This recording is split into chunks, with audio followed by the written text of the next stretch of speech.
It says, Yeah, we have okay, no viewers. All we right. are live right now. So Awesome. let's see. Maybe we'll get viewers, maybe we won't.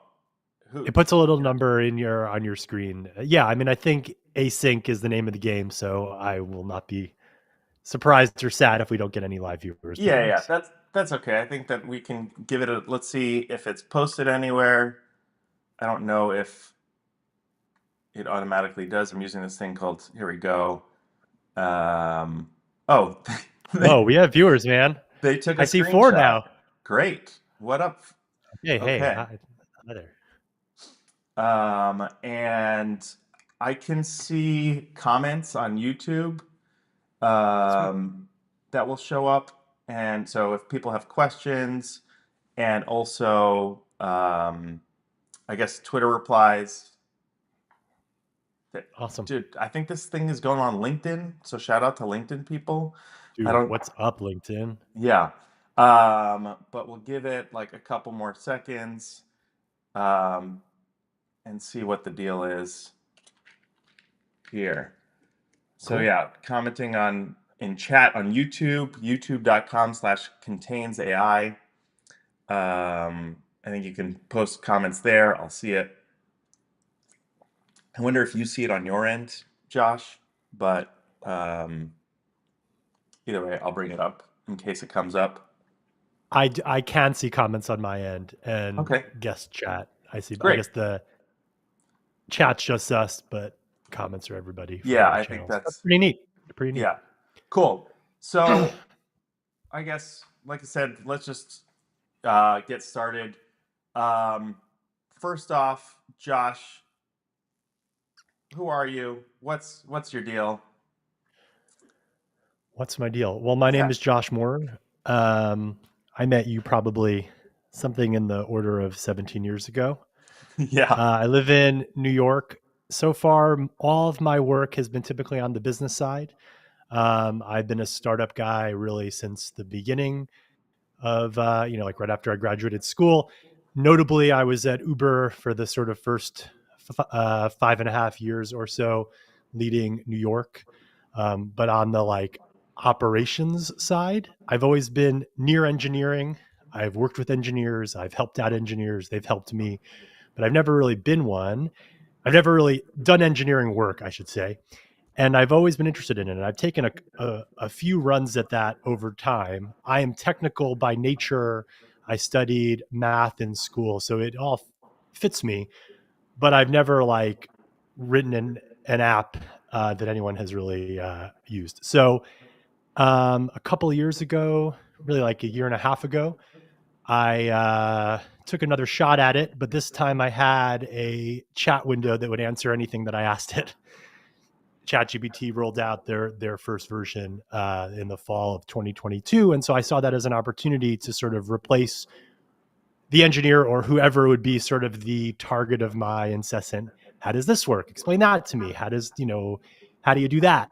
ChatGPT, though, in those early days, like not perfect, but was able to turn me from someone who like sort of knew how to kind of do something to someone who could make a product that someone would want.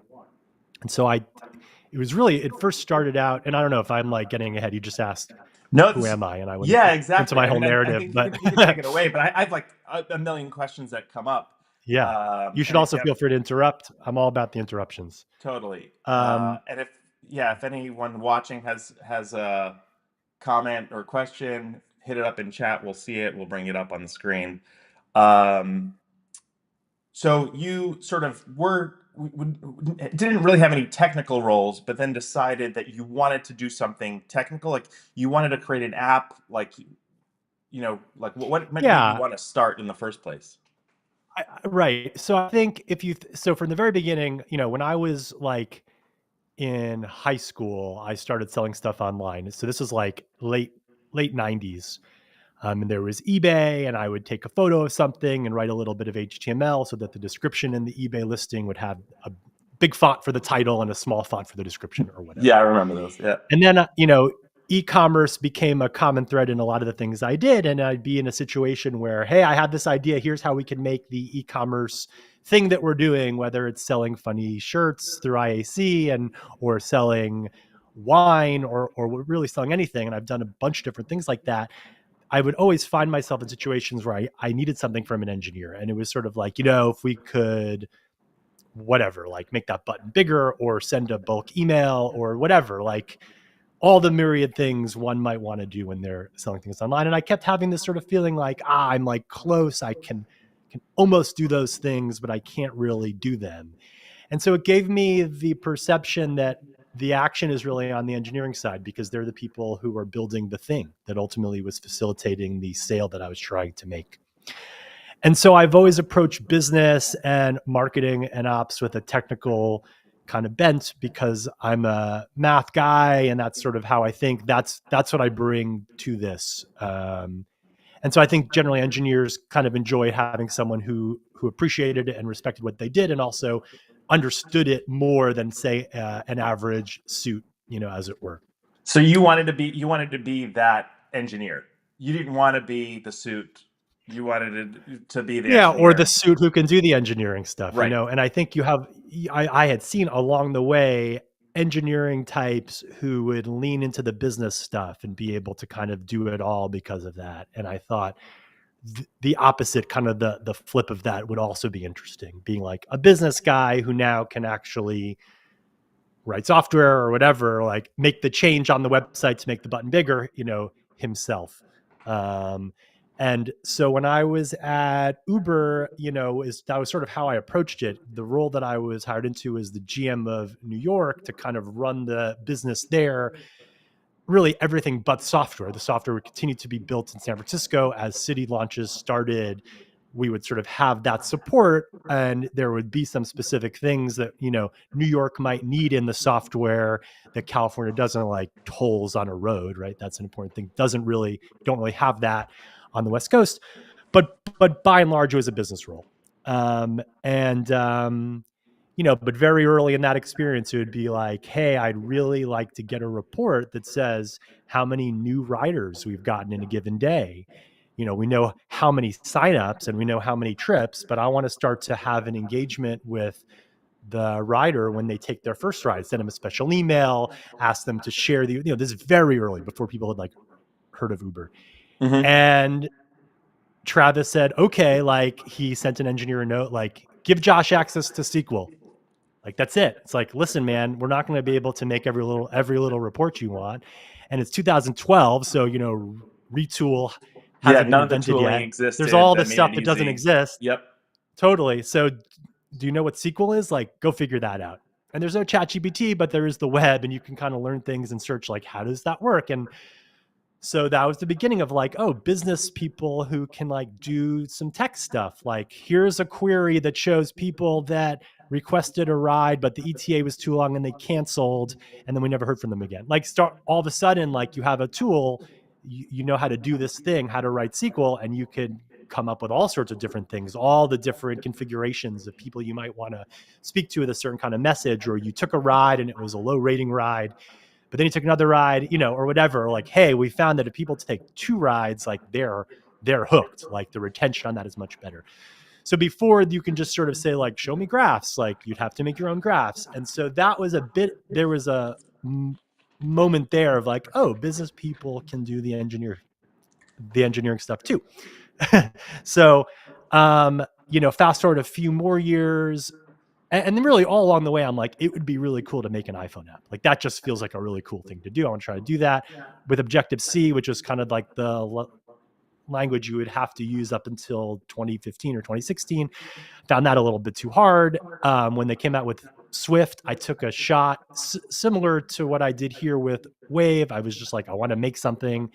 And I made an app for the office so that we could all find each other in the office. It was like a silly little thing, but for me, it gave me some reps on submitting to App Store or Test Flight or compiling an app and what's that about, and model view controller, just like sort of picking up some of these ideas.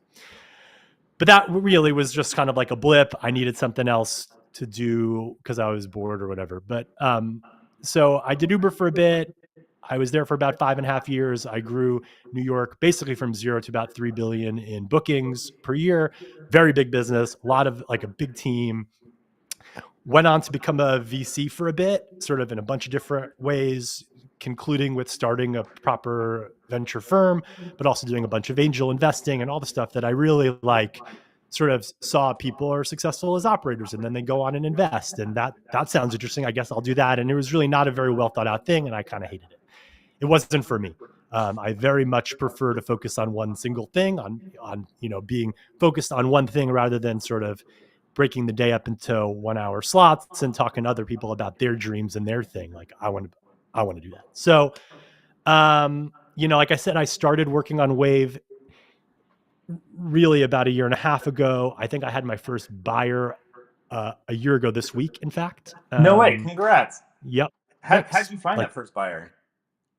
I have no idea. I put it in the App Store. I do a bunch Amazing. of ads now. Like that's really fueled the growth because all the economics kind of work. But in those early days, it was like maybe I did Apple search ads, just like AI Just to note try taker. it. I mean, there's literally a maxim about my app not needing to exist. Like we don't need another note taking app. So that that was sort of like okay. But actually, even backing up a little bit from that, it was sort of ChatGPT. Like we don't need software developers anymore. It'll just write the app for us, which of course is not the case. But my very first lick of it was sort of, hey, ChatGPT, write an app, like a one screen app in Swift that lets you record audio, transcribes the audio. Here's the API info, takes the transcription, summarizes it. Here's the API info for that. And let's do it. And so it So was like one screen app and it worked. wait, like you had a need for it? Like you wanted it for yourself? Or It, like it just struck me. like Yeah, at that time I was bounced. I had like a few ideas, and that one just was like, oh, it's like two different. It's very basic. It's two different AI things that are both kind of amazing. So like first, the second thing, language models doing summary struck me very early as like that's the killer app, and maybe it is, maybe it isn't, but it's like that is it. That is the most basic way to look at the innovation. It's like LLMs are a new UI layer on computing. Whereas previously you have the mouse, you move the mouse, there's not really a pointer there, it's just a human, it looks like a pointer, it's not intelligent, and you move with your finger and it moves on the screen. And like that's the metaphor of UI that we use now. And like this is kind of one level up from that. It's like now you can just say things and it can kind of figure out. It doesn't have intellect, it's not intelligent, but it is able to give you the metaphor of a person by replying to what you text. And so you could give it a long thing and say like summarize that, and it does it. And for whatever reason, that was such an aha moment. Like, oh wow, that is incredible. A year and a half in, that's like, of course it could summarize. Like, what are you talking about? But at that time, it was like I was really, really impressed by that. And transcription also of like taking audio and making text, like also strikes me as kind of amazing. And we're totally used to it. It's out there, but it's like still kind of amazing. And so taking those two things and putting them together would be kind of useful. And I originally had the thought of like when you go out to lunch with a friend, you might have not seen them for a while, like how when we went out and had a drink a couple months ago, like I think I did actually record that because like you're going to say a bunch of interesting things and I want to remember them. And so I thought, how could we, you know, like that's interesting. Like, do people want to record conversations at a table when they're like having a meal with someone? Like maybe most people say no, but I definitely think yes. And so I was like, yeah, so okay, you're that would yeah, be cool. so you're already fast forwarding like, a lot of steps because it was also like I think we got together in like October. So, the question I have is so you talk to ChatGPT and you're like, "Can Yes. you build me this app in Swift?" Yeah. Or And then just it write me. Yeah. and then it worked. And then you're like, "Okay, now I'm going to sell this thing?" Like talk me No. through that process. Right. So give me a one screen app that like does what I said earlier. And I put it on my phone and I went out to lunch with a buddy and I was like, I have a couple ideas. I showed him that, and then I showed him this. He's like, oh, that's really cool. Like, okay, cool. And from then it was sort of like organically learning about tech and engineering through the problems I would have. So in this case, the app would record the audio, send it out for all the, send it over an API to get words back, send the words back to an API to get a summary. And there'd be latency in there of like a minute or two for each of those things. And so having a connection and like having the phone, like having the app basically wait for the response. Like, again, I don't know anything when I'm doing this. Like, I'm just sort of like kind of figuring it out. Like, okay, well, that's a problem. If you leave the app, you've disconnected. It is no longer waiting for the response. And so then I was like, oh, servers, got it. And I was like, I should move all you need to do is get me this audio file, like record it, get it off your phone, and I'll handle the rest. And so around this time, I moved to React Native because I knew a little bit of JavaScript. I Okay. didn't know any Swift. I knew a little bit of JavaScript, and React Native. I had touched it a couple of times just from in like the ether and being at a job that used it and all this. So I I moved over to that, and I would say like in React Native, let's now write this, and like, can you give me an idea of like how to do server stuff? And they're like, Google Cloud is a thing, and I'm like, oh, Google Cloud, got it. And like, I learned what serverless is. It's not really serverless at all. It just means you don't have to have your own server. They do this, all this stuff. And again, like, remember earlier I talked about SQL and just how much easier things are now. Like, that has become more and more true in all facets of engineering. There's Firebase and Cloud Functions and Firebase functions, which are like even easier. And just like, Versal makes it super easy to like put up a website. They're just all these things that make everything easier. This talking to a kid who in the 90s used like Front Page to like make a website, and who the hell knows how I even like hosted that anywhere. I honestly don't even remember how that worked. So Like, just very clunky, bad shit, And now it's a whole lot easier. in So much terms easier. of totally. So it's just you and ChatGPT coding this up. Yeah. And And then they come out with ChatGPT 4, and it's like, oh my God, so it's so much smarter now. Yeah. right. So you're like basically you and ChatGPT are pair programming every day. Is that like Yes. what does your day look like? Like, are you waking up and like working from home, going to coffee shop? Like what are you doing? Yeah. I mean, what I learned about myself over the years of being with myself is that I tend to take a more or less obsessive position on something, or like it becomes the thing. And then that is like my run as fast as I can at that thing. That's how Uber was, particularly in the first couple of years. And I've been that way at some other roles. So it was just sort of going back into that mode. And then, yes, it was like full time. Like, I have a family, I have a couple of young kids, I have a wife, I have a life in New York, which I try to like balance against this. But I went full tilt, all in, hustle, work on it all the Okay, time. so Like, that was, all it was day like running, kids go to running school, outside and doing this app. Yeah. running outside and doing this app. That's it. And you're Yeah. just so you're building it. And then when did you start charging for it? Or when did you So know that it was like ready for other people to use to get that first customer to put in the store? yeah. I mean, I think it remained an intellectual exercise for a while, even with a little bit of money coming in. So like, I was going to put it in the App Store. It's software, but marginal cost is not zero. Like, the APIs, which have, dropped. I think when I first started doing this, ChatGPT was something like 4 times more expensive than it is now. The APIs, that is. Like, GPT 3.5, then they rolled out 4 and like made it cheaper, and then 4 Turbo and made it cheaper, and then 4.0 and made it cheaper. I think yesterday 4.0 Mini, which I'm not going to use, but they're pushing the price down really, really fast. So, but back then there was a cost of usage. So I think my thinking was like, I just want to cover that. So I had to like, you can buy minutes. This is sort of before I did subscription. It was like, buy some minutes from the app, and then you could use them.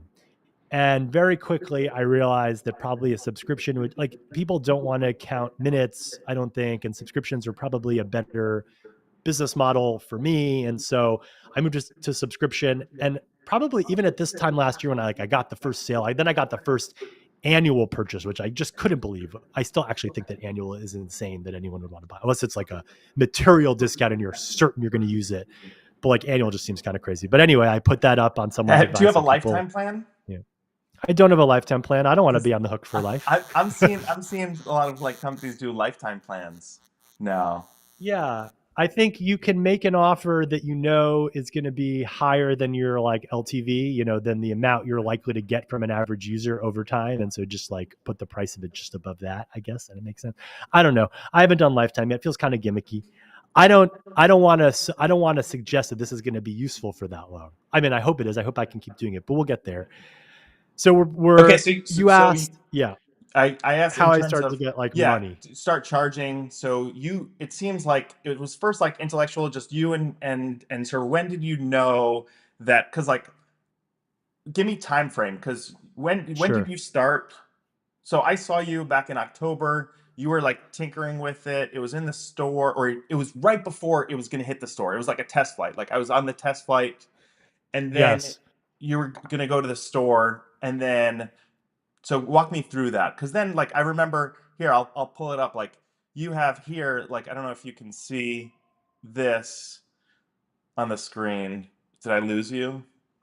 No, you didn't lose me, but I just see your beautiful face. Oh, But okay. I'm in Ecamm. Maybe on YouTube people can see it. I don't know. Anyway, so let's see if we can do it. But anyways, I'm trying to show people like you posted in the end of February a link on Twitter that you were making 100 grand ARR, and then right, and then you went to at the in middle of Yeah, so April like you were at like 1.6 half a million. million, and then Yeah. now at the end of June you're over a million, right? So like you're crushing it right now, and so like what is that sort of time window? Yeah. I mean, I think some of it is like doubling every month is really nothing to write home about when it's $400 ARR to $800 ARR, right? And I think it was sort of like that from the beginning. It was doubling every month, but from extremely small numbers, and it just sort of continued. And so I mean, the like, when did I know? I put it in the app store because that's the distribution model. Even if the thing is going to be free or no one's ever going to download it, the app store is like the like boss level of launching an app. Kind of, it's like Yep. getting it out there on all the devices. So I was going to do that anyway, whether or not this was going to be real. And I think having the pricing, having it not be free, like I mentioned, is because like it's not free to run.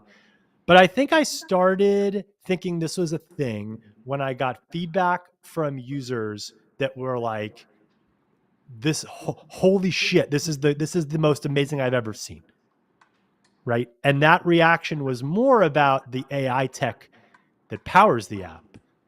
But I think that was definitely a thing. That was like, oh, and, maybe these are not necessarily tech people. They're not necessarily on Twitter. They're probably not watching this video, but they're just folks who are in jobs who this really helps a lot.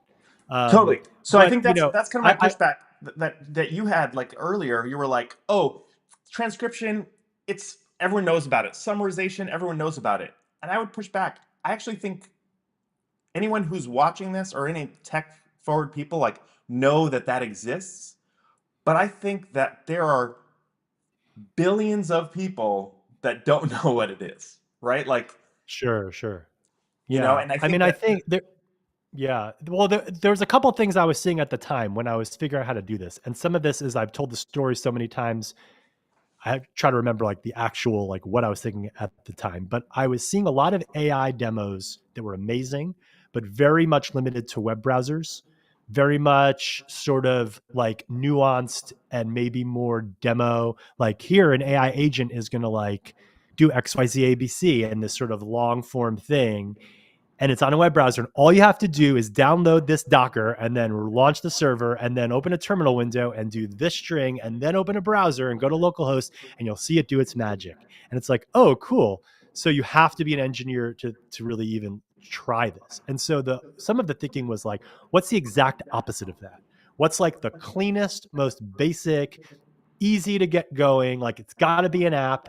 Apple distribution is amazing. Even people who were doing something similar to Wave in a web browser, I felt like, of course, it's easier, but I thought, I don't even think that's a real competitor to this because you can't do long form recording in a web browser. Like you can like tap the screen every minute to make sure the screen doesn't go to sleep and make sure Safari doesn't decide, we'll reload that page later. Like it is just hard. And I know there's a way, there's always a kind of a way, but it's like there's not really a way.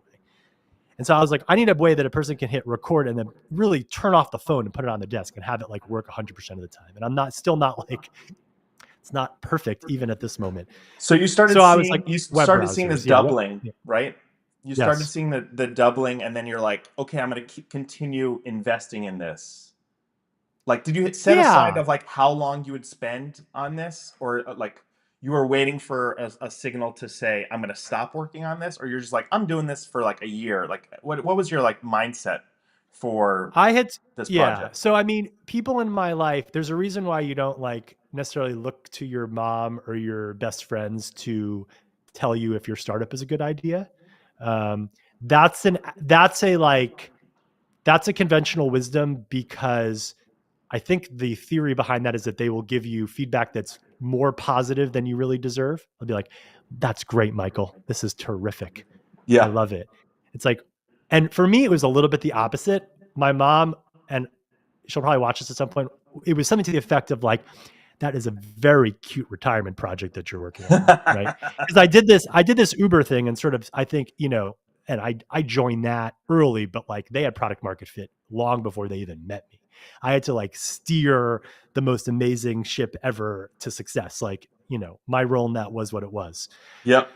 So now it's like whatever I do is kind of compared to that by my friends and family. And I think they sometimes have a hard time knowing, like, is Josh just like, are you like messing around? Like, is this real? Like, whatever. And so it actually became really all about the numbers. And I think part of the reason that I so like kind of aggressively and even obnoxiously share these graphs is because I think I need to signal to some people that like this, I'm not fucking around. Like this, I really think this is cool and like it's real. And so for one set of my like some of my very best friends who they were just like, so what's this like, what are you doing? And I'm like, all right, I'm going to MRR 100K. Like if I can make this 100K per, and I'm going to give it all of this calendar year, the calendar year we're in now. So I got there Hmm. a little bit early. I said, I think I could Dude, you do it got in a there in like year. 2 months.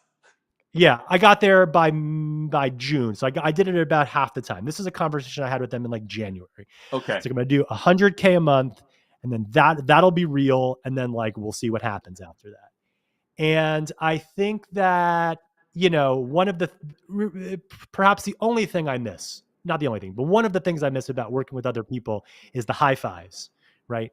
And I don't mean literally the high fives. I mean the like high five, like having people with whom you can share successes. Because that is in many ways the sweetest part of winning, being able to like,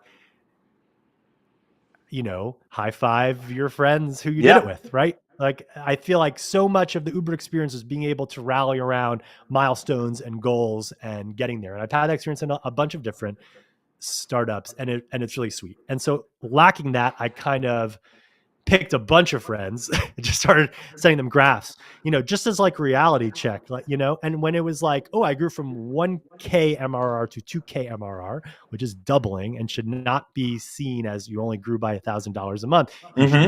You should be seen that as you doubled, because doubling gets harder, but it doesn't get infinitely harder, right? And so um I think it like became real. I think I said earlier, like when something between both the money, which is I think the scoreboard representing people liking and using the app, also having an extremely high app store rating, like that was always very important. I think you can get away with a 4.6 or 4.7. My app is a 4.9, and I like definitely have burned months and months just trying to like fine tune it in ways just so that it like always works. You never Dude, lose a that's recording. The processing 4.9 is is fast. You got legit. to do that. Yeah, Like, thank you. like, Like, so I'm going to give you a high five for that. Like, I think that thank you. especially because there's like one, the magic or a lot of stuff is outside of your control of like what's being recorded, the summarization. You're not like, you're Right. relying on third party services. So like people have to, you're really solving a need for people.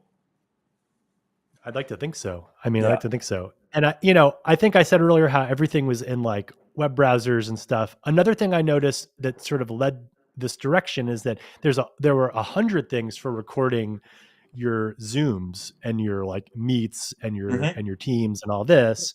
There's a lot of answers for things that happen at your desk, in the office. And I just sort of, around this time also, my dad got sick in a serious way. He's better now, but despite being a retired doctor, he would come back from these very important meetings with his doctors and be sort of not really able to answer our questions in the Hmm. specificity that we would bring. And my mom would actually have been there too, sitting next to him in the meeting. And my brother and I, my brother, also a doctor, we would like ask these questions and just like, and my parents are not losing it. They're smart people and able to retell facts. And they just had trouble doing that. And so I was like, okay, here's this little app that I made. Go record the meeting. The next one you have, record and send it to me. And that was like Whoa. that was like a real breaking point. And doctors' visits are only about 5% of Wave usage at this point, Okay. but it's a much going from the patient side is a much more doable tech challenge than going from the doctor side. Because if you go from the doctor side, there's many compliance and data security issues. You have to Right. be HIPAA HIPAA. compliant if you're a covered entity, as doctors are, and you're making. So I have all this like regulatory knowledge from Uber and Levels and some other stuff, but like HIPAA is hard.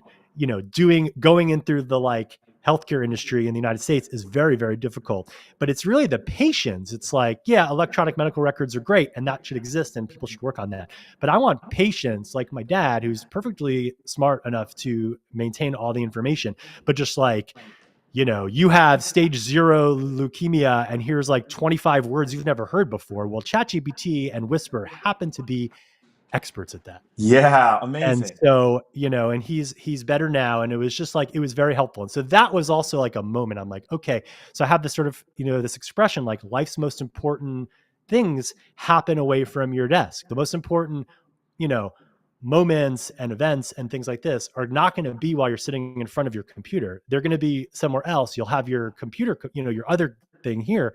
And so it's got to be there. Like these important moments are happening and people selectively likely want to record them. So there's a little bit of an origin story also. That's rad. I hadn't even thought about that use case, and now I'm going to tell my parents anytime they go to the doctor that they need to Yeah, use you better Wave. bring an app. Got to Yeah. record something. In terms of that, so that's one use case. What other use cases did you like were surprising to you that you didn't even Yeah, think about? Because, like you said, you didn't even know where you got your first customer from, yeah, no and idea. so we're now I'm assuming you have like a better sense, right? That you have, you know, thousands of people paying you on a monthly basis. Like, what do you see people using it for? Yeah, so I just people's data and the security, kind of like around that is really really important. And so the way I would obviously never look at someone's data, the way that I'm going to answer the question that you asked is I actually run every summary through a meta filter of like, it asks the question, from these lists of things, what is this? And ChatGPT, responds, it is this. And then I save that into like a database. And so I know what people use it for via the kind of like meta analysis. So the biggest surprise has been that on Sundays, church dominates Wave usage. And I don't know if it's pastors or congregants. Um, I haven't found anyone using it at synagogue yet, Uh but huh. there's like major, major church usage. And qualitatively, I knew that some amount was doing that because a very engaged early user, like first 100 was a led like a church service and he would record his speeches, into it for his own record. And that's big on Sundays. Okay. Meetings are a big one. It is actually all the things that you would expect. It's a lot of meetings. Like meetings are roughly half of all recordings. These are typically in real life meetings. They might be on the phone. Wave has a phone call recording thing where you How does that want work? to make a so for outgoing call, you tell Wave who you want to call. It rings you first, and then it calls on your behalf. The recipient will receive a call from your phone number, so it'll appear to them like it's you. And we tell the person you need to tell the other person that you're going to record this if it's the law where you are. got to follow the law. And then for incoming call, it's a similar feature, but you like merge the call on your side with the merge button on Apple. So So it's fun very fact. clunky. It's clunky, and Apple's coming for that feature, but we'll see. We'll see. So So, and that in works, and that's a good in one. in terms of that, like I think the fun fact was I was going to say is I did a video around voice like AI apps, and I mentioned Wave as being like a legal way to record calls. But the question I had for you is around on the Apple follow up is like, okay, so Apple announced iOS 18 is going to have a call recording feature. So, but it's only for like iPhone 15. So I assume that you're going to see a huge influx of all the other like older model phones wanting that Yeah. I feature. mean, you're one of the only people I know who could probably refute what I'm going to say right now, with a whole bunch of examples and show me that I'm wrong. But I typically believe that every time Apple makes announcements, it's like, here are all the startups that are going to die. And like more often than not, that doesn't happen. Maybe it brings attention to that idea, like what you just said.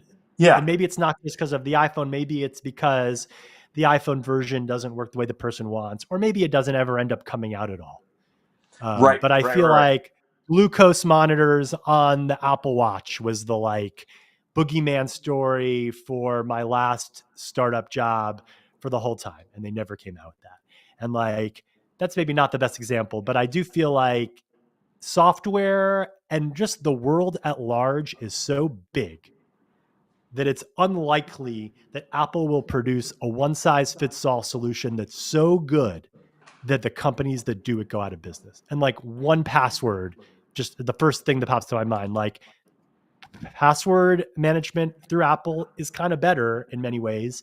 And it's built into Safari and it's easy, but like 1Password, I'm still a customer of theirs and their business seems to be fine. So I just, and maybe I'm wrong, maybe it's not fine, Yeah, but I I don't still think I pay don't for think it you're in some wrong. I think ways. that Yeah. that's your point for they teach the consumer how to use the product, right? Yeah. So or and then because there are billions of devices, now people expect it to work how they want it to work and they find solutions. Like we've talked about note-taking apps or to-do apps. Like you have notes on your phone. Why are there Totally. so many note-taking apps? Because people have custom sort of They needs have and wants, right? workflows. Yeah. Yeah. Yeah. So Yeah. so You talk to can, me about kind of how do you so now you have this product. Are you building specific workflows for specific like users now, or you still have like a roadmap of stuff that you haven't even scratched the surface of? yeah, it's definitely, I think, am I still there? I got a phone Yeah, call and sometimes that skips. I can Okay, hear great. you. So perfect. I definitely have like a vision of a fully working app that does the things I want it to do, and I'm still chipping away at that. Uh, one example of that is speakerization, which is not a real word, but it's the word used for like a transcription that says like speaker one said this. Diarization. Yes. Also, diarization is also a fake word. They're both fake words, Okay. but they're used interchangeably, but both are spell check. They both have like spell check problems. But anyway, speakerization, diarization, that's something I'm trying to do, and it is, it doesn't. I found a way. I found an API that will do it well enough that I'm gonna do that. Deepgram. But some of no, not Deep Crim. I'm gonna try Assembly AI. Okay. Um, I've done a bunch of testing over the year and have just found that often it just doesn't. It's just not. It's so bad. It has so many errors that I'd rather just not do it. So But it's now the point that I'm going to do it. so what I found from my own personal experience, so I like hack away at my own personal projects on this stuff, is if you specify The who, number of speakers. no, not the number of the speakers, who they No. are Hmm. and what they talked about, like just quick things, and I sent it over to, you know, my boy Claude, gets it every time. Interesting. So what else do you give it? You give it a I just transcription with say the no speakers' speakers? names. I see the speakers' names because there's usually the speakers are referenced.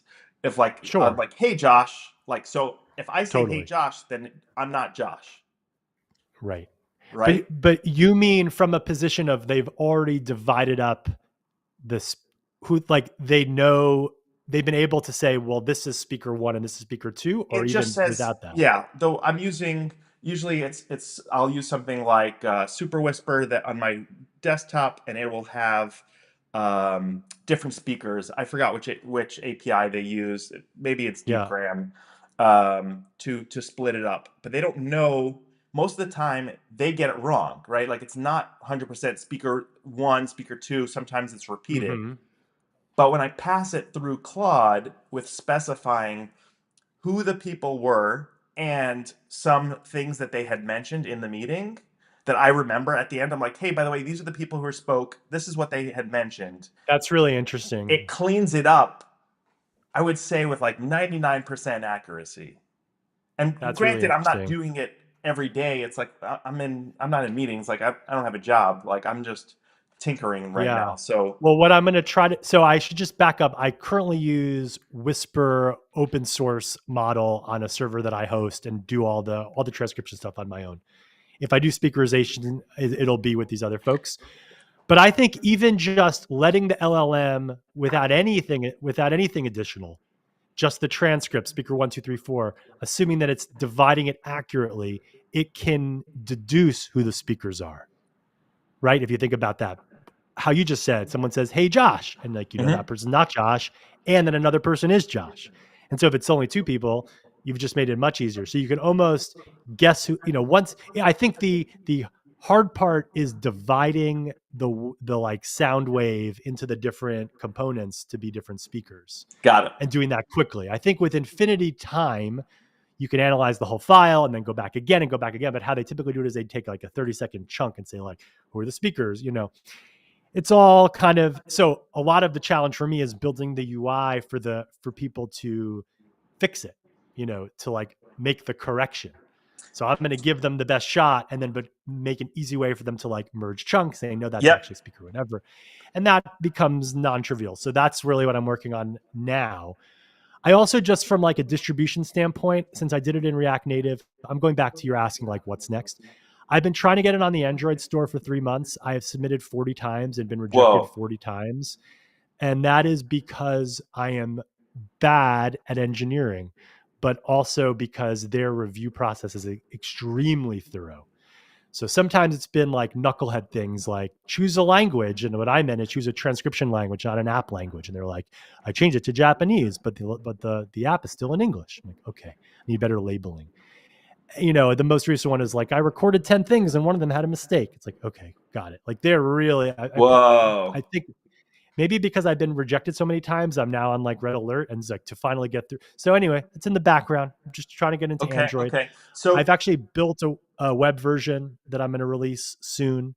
And I have a couple of other things. One of the new focuses of the app is importing audio from other sources. So right now, as just an audio recorder and phone call recorder, the most you can process is 1x of your life, right? Like of the time that you exist. You can't mhm. produce more audio with a recorder than the amount of time that there is. But importing podcasts and YouTube videos and just any kind of audio file, that feature is live in app now and they work in different ways. And I think that's interesting too. So I think in some ways being like a little bit of an AI audio super app Mhm. for mobile is kind of the thinking. And I don't know. And when I was on the investor side, a comment like what I'm going to say right now would make me roll my eyes so hard that they'd come out of my skull. But this is just going much better than I imagined it would. And Nice. that's a really obnoxious thing, and I want to really, like I said, But here's the but beauty there of is a it. bit of truth to that. There's a bit of Here's truth the to that. beauty of it. Like, who cares what investors think, right? Like now being on the other side of it is like you're doing it for you, and like I mean, unless you want to like grow this into like a large enterprise. I just meant in how founders sometimes talk about their startups, regardless of who they're speaking to. As an investor, I interfaced with a lot of Got it. You heard it a founders, but I lot. think, but it's a general comment like it's going better than I thought, and it's like you sound so dumb when you say that, and yet I'm still saying it. So Because I it's how guess you I was wrong feel. about thinking that. Yeah, But it's I'll not. say, since you touched on the investor piece, and we've talked about this just us before, I think like, oh, I was a successful operator, I'll become a VC. It's like, oh, I made a hit record, now I'm gonna like go produce records. Like, following that path, there is definitely an urge and like a tide of, well, I guess I should go raise some money now. And the reason I have not done that yet, and I don't know if I would ever do it, is because it immediately makes the bar for success so much higher, right? Like Totally. a 1.5 million ARR app, like if the profit margins were good, I spent a lot on ads and I do that economically, but a lot of the profit goes there now. I still make some money every month on this, but it's like, there's a point where this more than sustains me as a person and as a family, and as an ambitious guy. Like, what is success for Josh Mohrer in that context is far, far more modest than immediately what success becomes if I go and raise a Series A, right? For Yeah. all the reasons that I'm sure everyone understands. You have to then, VCs are investing for, you basically have to really think you can make your thing $100 million, $1 billion revenue thing for it to be the right thing to take venture capital. I think that's the idea. There's Yeah. investors who want dividends and things like this, but like a traditional tech VC leading seeds and Series A's isn't, they might think Wave is interesting because it's growing fast, but I think my ambitions to like basically work alone and just see what I can do, like maybe is incongruent with that. I don't know. So, I mean, you had that like lifestyle porn tweet the other day of like you bought a Tesla with this money. So like Oh, don't even get me started on Tesla, man. No other car has a right to exist after I drove that thing for the first time. I knew it would be great, but I had no idea how good the our full did self-driving stuff our was. mutual friend Nick Gray, have you joined his WhatsApp group yet? I'm in one of his WhatsApp groups. He has That I've no, been no, in there not for a that one. couple of years, but He has a I Tesla owner WhatsApp group. So hit him up about that. what? Nick Yeah. Gray. Someone Yeah. tell Nick I'm coming for him. Okay. Is he back from India? I'm pretty sure he He is. is. He is So I'm gonna get back. in that group. He's in Austin. You should hit him up. Um, I will. in terms of okay, so you're trying to figure out like you have a lot of stuff building, you're just heads down building this thing. You got Tesla money from it. Now you're trying to figure out so you're spending a bunch on ads. Like when did you start spending money on ads? Well, I did Apple search ads right away. So if you're not in the ecosystem, the Apple search ads are often a first thing, because if someone is in the App Store searching for your theme, that's pretty like that's the user you want. Like they're Got it. showing intent, you want to get that. But I realized that there is a conversion rate that, in the app from download to buy, that could make ads make sense, such that I'm making back the money that I spend the same day that I spend it. And that is more or less the situation with Wave. I think it's converting very well. It's riding the so-called AI wave. Haha. And I think maybe the ads are good, but I thought, like, let me try some ads and see if this makes sense. It might not make sense, but it has made sense because the conversion rate is good enough. And then retention, which is somewhere in the okay to good range, but can always be better, is all kind of gravy. And so if that with very little optimization can work, I think that that's probably a place to go. Um, and like I said, it's economical, so it's I think it makes sense. But I will also say that like meta ads are the most incredible. They're just so well executed. The way the targeting works, you don't target anymore. You just feed it the events as they happen, and Facebook figures out the audience, and you pay them for that in perpetuity. But the numbers are just bonkers. Like they're able to find my guy and my gal in the Facebook mush, whether on Big Blue or Instagram or whatever, so well. So what It's do you really mean it's really you pay unbelievable. them in perpetuity? meaning they learn a lot about who your user is by feeding, you buy ads from them for a year. They've trained their model on your guy Got and it. all You the have to things basically that stop. they know, You can't but then stop I paying have no them. equity in that. Yeah, I have no Yeah. equity in that. I don't know the profile. I'm Do you continually run renting it surveys in from the them. app? I'm sorry, once more. Do you run surveys in your app to ask people? No, no. I mean, I know what they're recording from in Hmm. the way I explained Yeah. earlier, and I know where they are and all the basic information you get from an IP address. And it's heavily influenced by who's seeing the ad. The ads, for example, are U.S. based.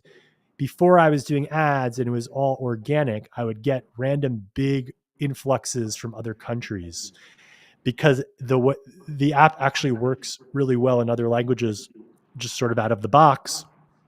And I think AI demos, in addition to being heavily desktop oriented, um, are also heavily English. And so being able to do Arabic or Turkish, I think Is that's a your language. app That's a big thing in translated into Turkey. those apps in languages? So it is not, but if you download it right now in Germany, the menus and the UI will be in English, but it will immediately recognize your recording as German and your summary will be in German, assuming that it's a German. Yeah. So it's eventually I'll do the internationalization. It didn't feel like, I have to only work on the most important thing at any given moment. And I don't always do that, but I try to. And so it just hasn't gotten there yet. But I'll do international stuff eventually. How do you prioritize the most important thing? Some of it is like I am a little bit ADHD, and so it's like, ooh, that new thing. Let's drop what we're doing and focus on that for a week. I definitely lean into that urge because I like the feeling of that, of like, Hmm. you know, oh, this new idea, like, I think well, not I think, at any given moment, I'm in the middle of 3 or 4 pretty big swings with the app, like some area I've gone deep in, and that's just kind of how my brain works. So I try to prioritize. I write memos to myself about the state of things, and I try to prioritize that way. I have kind of like a big hit list for the summer. The goal is like one thing each week, and there's like 8 weeks that the kids are out and about, and so I was going to try to do that. I'm more or less sticking to that. I have a general idea of what to work on. I think in any given day, you know, like for example, 2 mornings ago, or I guess it was, so today's Friday, on Wednesday afternoon, a new build rolled out and the paywalls stopped showing. Like just no one saw the paywalls anymore. Hmm. Unless they like ran into a bottleneck, they like exceeded they used it enough to be required to pay for the next level, but they didn't get that initial one, and so sales like plummeted.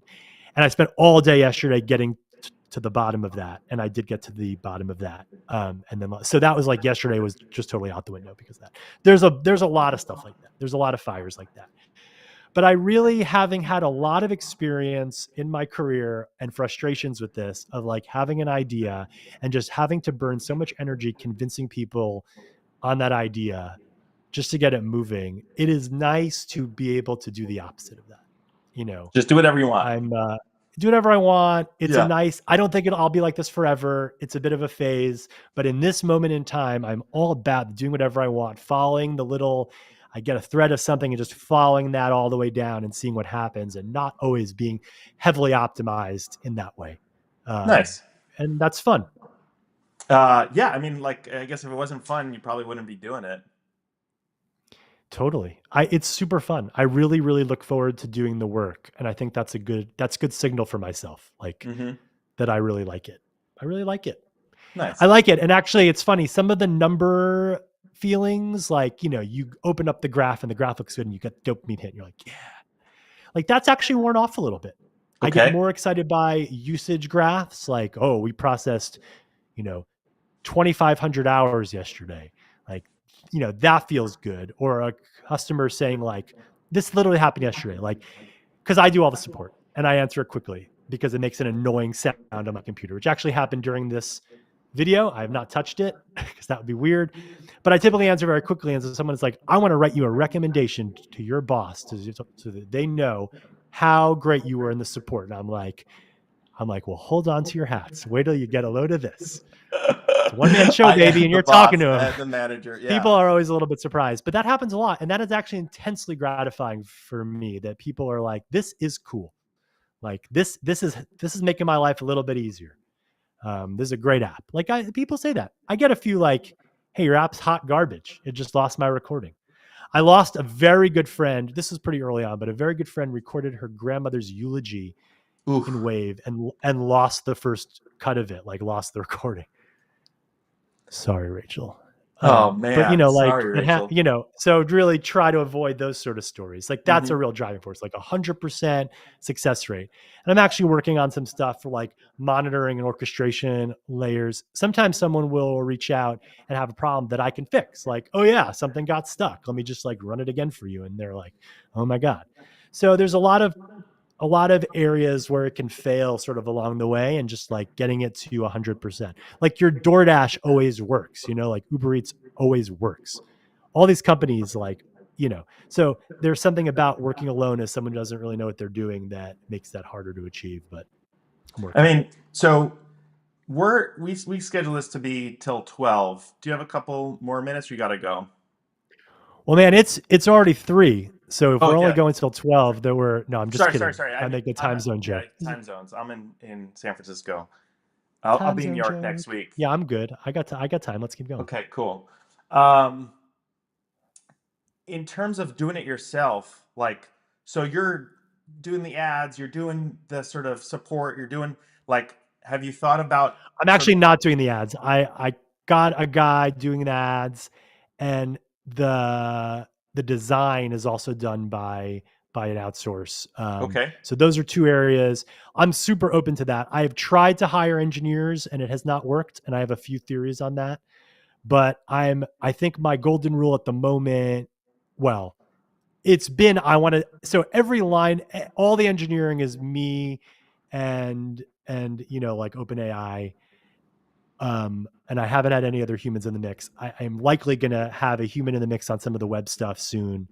I'm not, I think what I don't want is to like hire full-time employees whose lives I have to like be responsible for in some way, if that makes Hmm. sense. It's a beautiful part of management, but I don't really want to do that right now. So I'm trying to keep it at arm's length, as much as I can. Okay.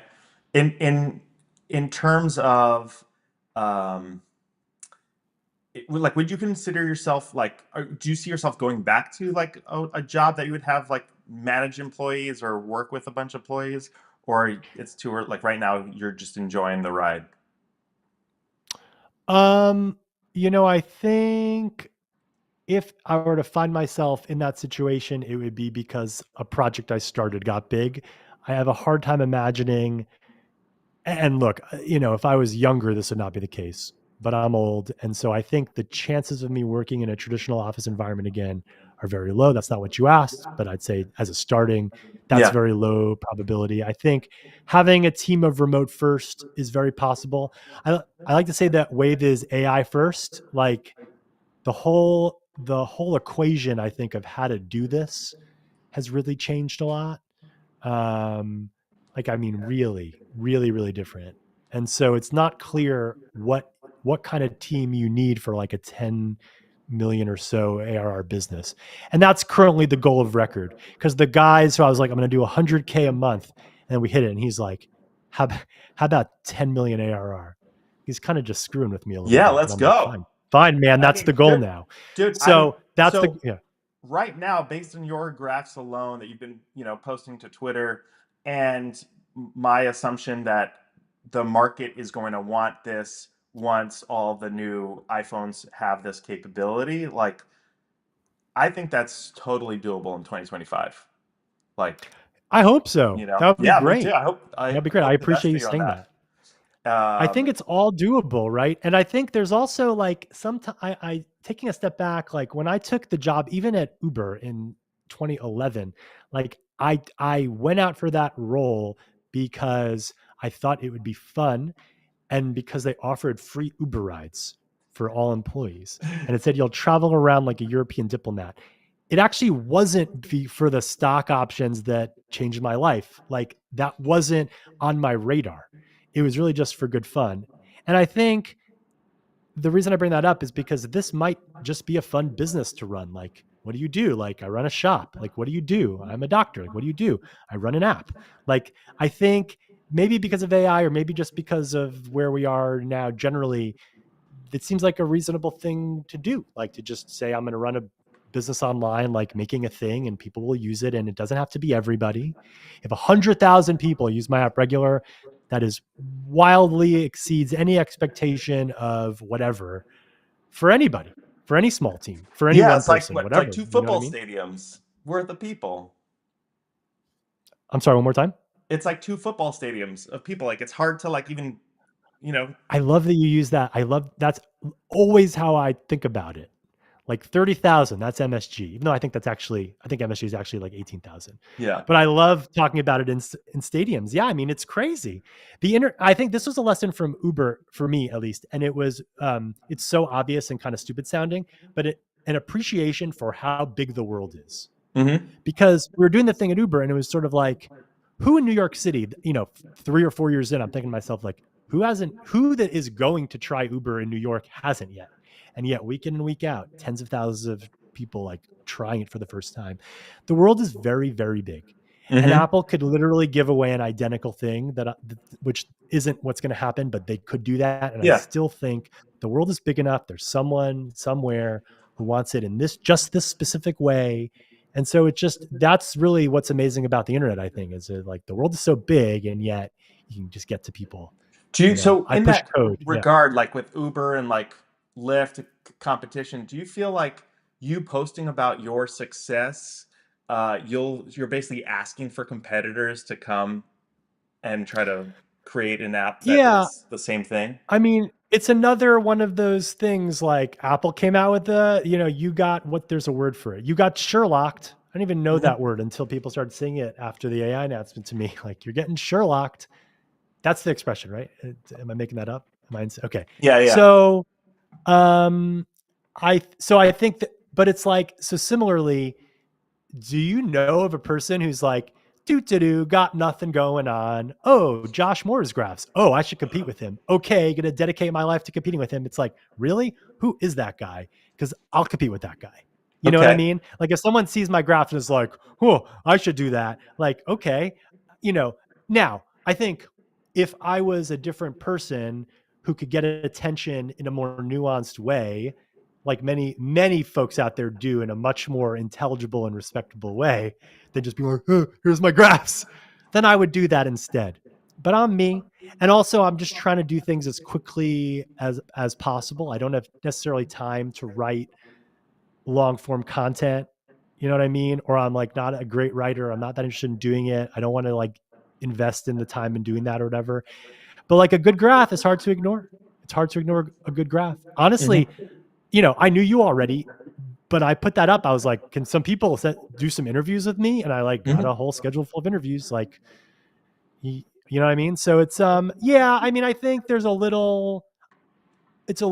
putting myself out there a little bit, but Levels, where I worked most recently, like Sam from Levels really kind of opened my eyes a bit to, like, nothing matters. Like, you can put it all out there. You can literally put your internal meetings with your company on YouTube the next day, and it's all good. It's Yeah, all good. doesn't like GitLab do that? Yeah, I think he got it from them. But it's Yeah. like, it's great.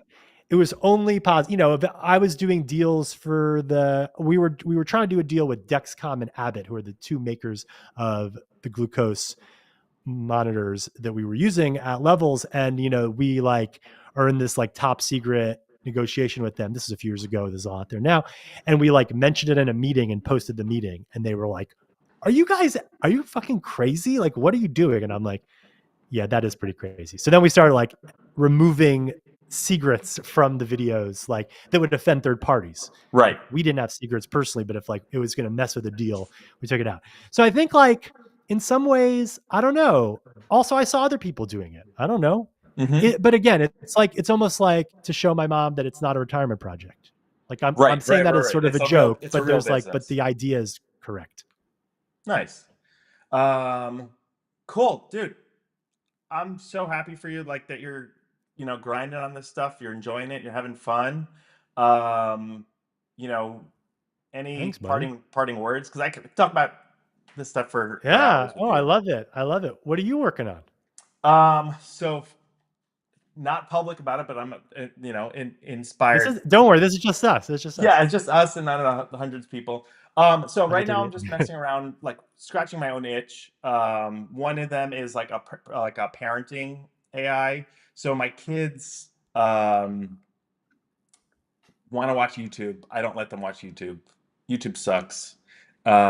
So I've been having a way for sending transcripts to basically check to see if dad will approve the YouTube video based on sort of Ooh. stuff.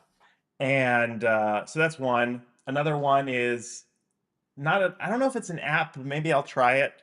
Because I have this whole concept of like, I create all these custom GPTs that I feel like need better interfaces.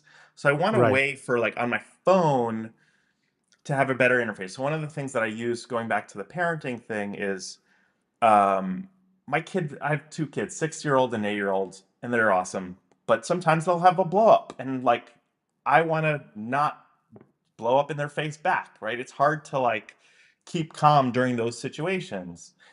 Oh yeah. And so I have a custom GPT that I just like quickly on the side will like message and be like, "Hey, they just said this. This is the situation. How do I respond to this?"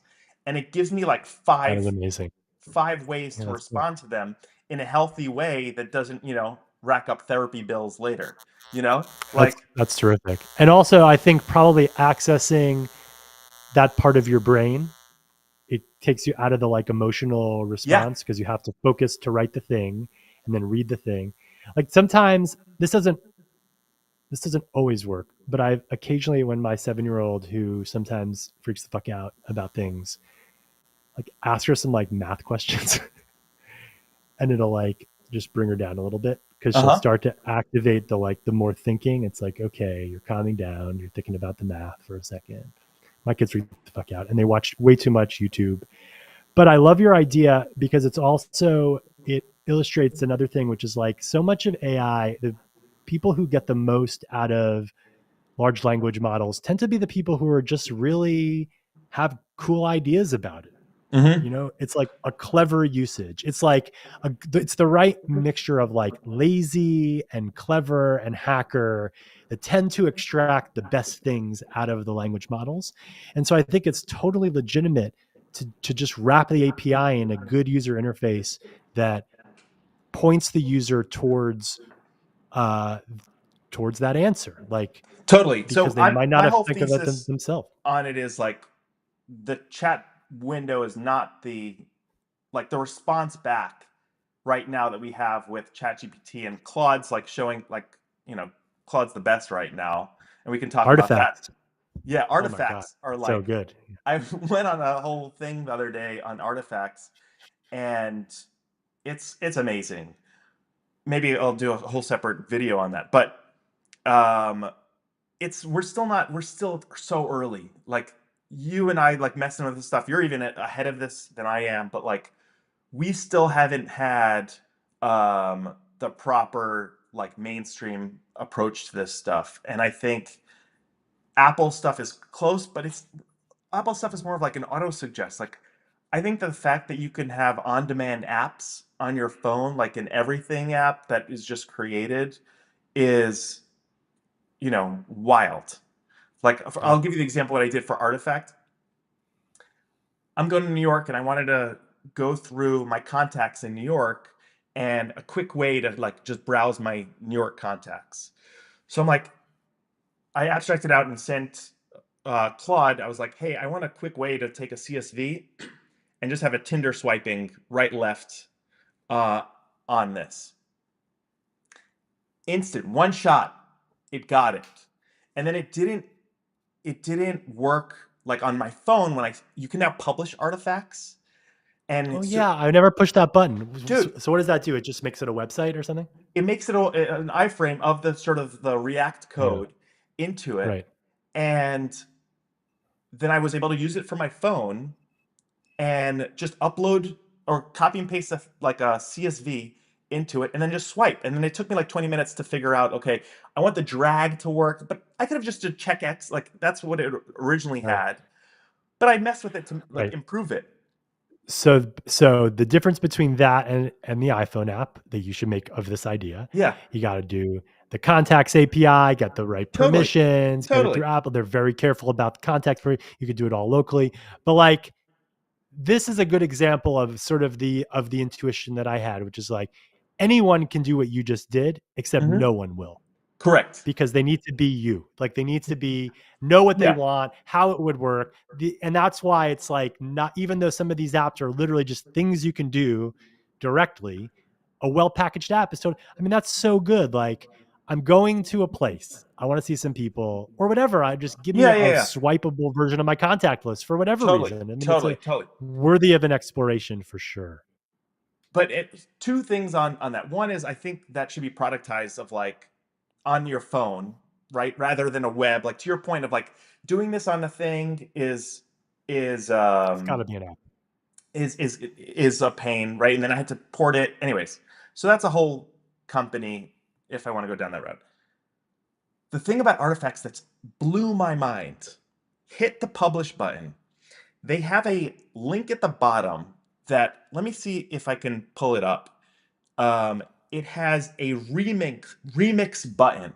Okay, all the remix button does is put the entire code in the URL. Here, I'm going to show Really? you my link just because I want to get your How does reaction that to it. work? Here, I built. Anyways, we can talk about it. Let me see if I can switch screens so like other people can see. Yeah. Okay, so this is my app right here, and on the bottom right it says No, I don't think I can. remix. I don't think I can see it. Um, There's a okay, but share screen button in the UI in the Ecamm do UI. you Maybe see it if you do now? that, is that what you're? No, but maybe Okay, other people can. Maybe maybe it's other showing people on can. the. Anyway, um, for now, just click the link that I sent you. Do you see Yes. that? Okay, Hmm. so you see remix artifact all the way at the bottom. Yeah. Click it. Oh, it puts it all. It puts the whole Yeah. thing in a text file. But if you look at the URL, go The back to original that URL. page Yeah. Yeah.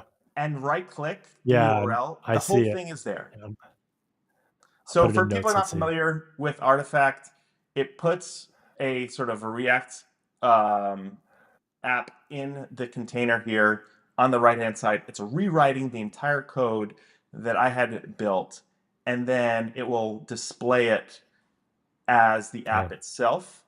And then I can go ahead and then remix it if I want. Remix meaning like open a prompt with it as the prompt, essentially. Like No, right, no. just I like can put it say back in the prompt. I can say, "Hey, let's train it blue." It just takes the code. It's basically taking like the code snippet. So here, Totally. That's pretty good. Oh, choose file, the paste CSV here. Yeah, that's pretty good.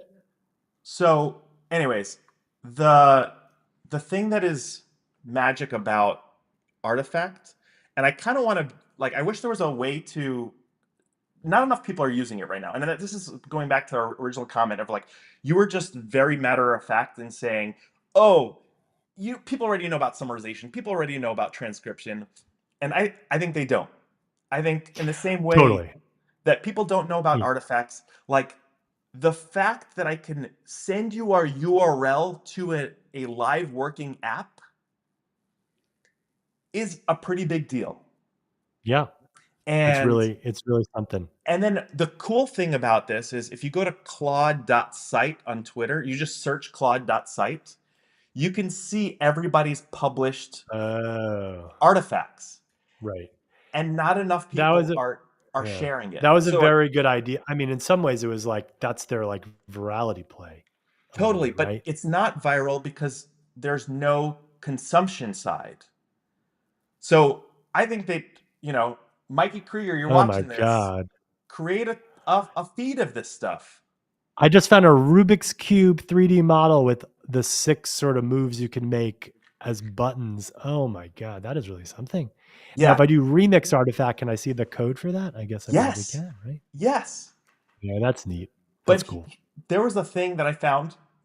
There was some, I didn't even know there's a thing in Japanese on Twitter. Someone linked to a timer, and it was called zero. And it was in the whole thing. The timer was in Japanese. So I said, Claude, translate this to English, and it created the timer in English. And I learned, and then I was like, what does this do? Because there's no instruction. So I'm like, what does this app do?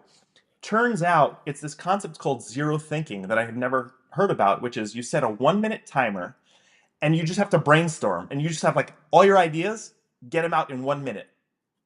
And it then keeps a history of it. And I'm like, this app is amazing. Yeah.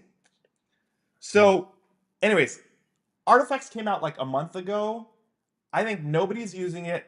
And I think that it's buried within the Claude experience.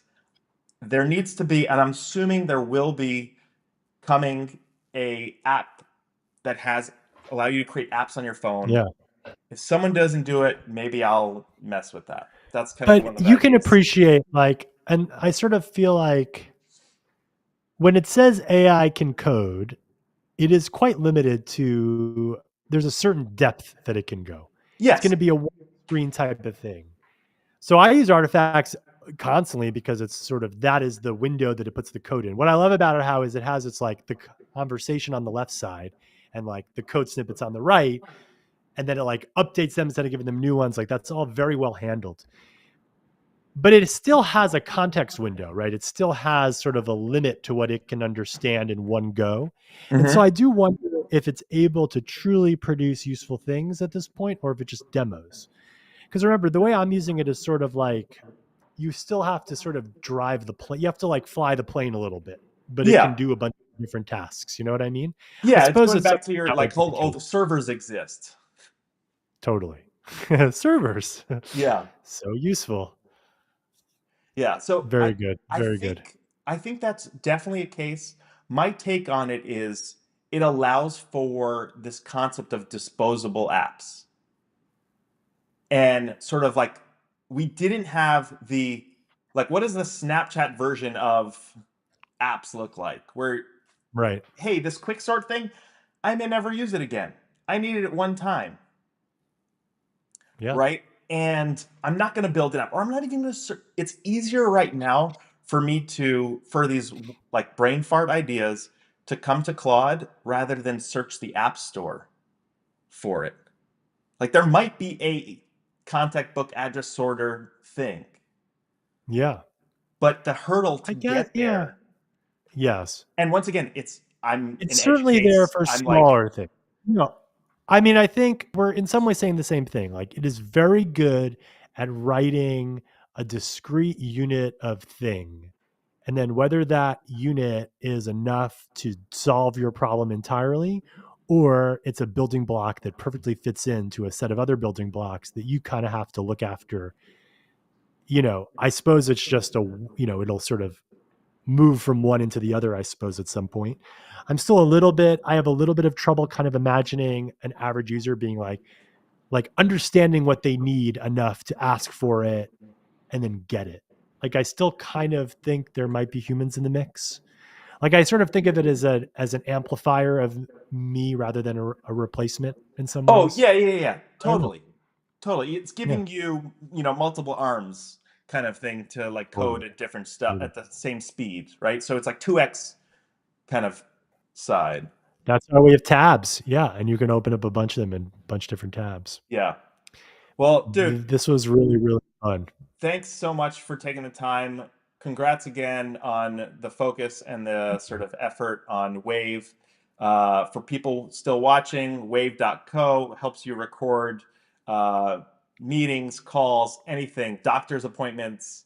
You need to sort of remember something. It records them, transcribes them, summarizes them. It allows you, Josh just said, new features, allows you to record link YouTube videos. It lets you do podcasts and a whole bunch of stuff. Josh, where people can follow you on the Twitter? Josh On the Mohrer. Twitter at Josh Mohrer, JoshMohrer, and Cool. everywhere Uh, else. Sweet. Thank you, MSG. I appreciate it. No And thanks problem. everyone for Thanks. listening. Thanks everyone for coming in. Oh, one last. We had question. Let me see. I had people. I posted some questions. Let me make sure I get to shout out to people. Jonathan Wegner asked the question. He was like, Oh "Okay, yeah. if you coded yourself, any resources besides ChatGPT that you use? You said you used ChatGPT to like learn how to code or become better I love coder. Claude. Okay, I mean, I'm using Anthropic models now exclusively for my work for like learning and writing code. I still use OpenAI for the app. It's, for the summarization itself. Um, Tools. I mean, look, honestly, like I still, in this moment in time, still feel like I need to understand everything that's being written for me.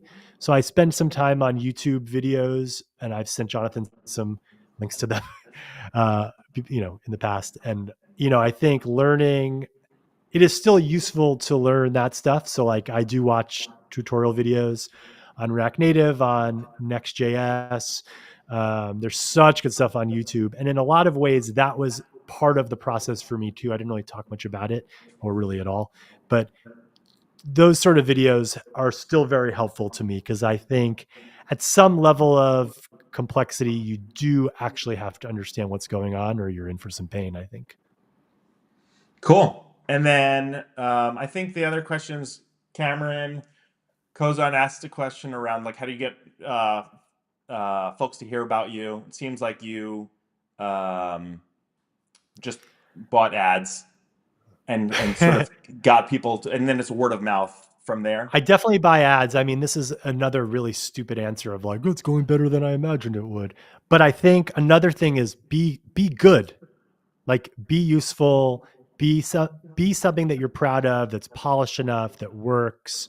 Like quality is a really good way to get noticed. There's a lot of amazing apps in the App Store. I feel really lucky that it's gotten noticed in some ways, but also just like it works. Like I made a product and people like it. And that's kind of, I think in some ways it's just as basic as that. Like make something people want and then talk to them about it. Like, I don't know. Sweet. Well, that's it for the questions, and thanks again for your time. Talk soon. I'll hit you up when I'm in New York. Yeah. Thanks, buddy. See you soon. No problem. Later. Later.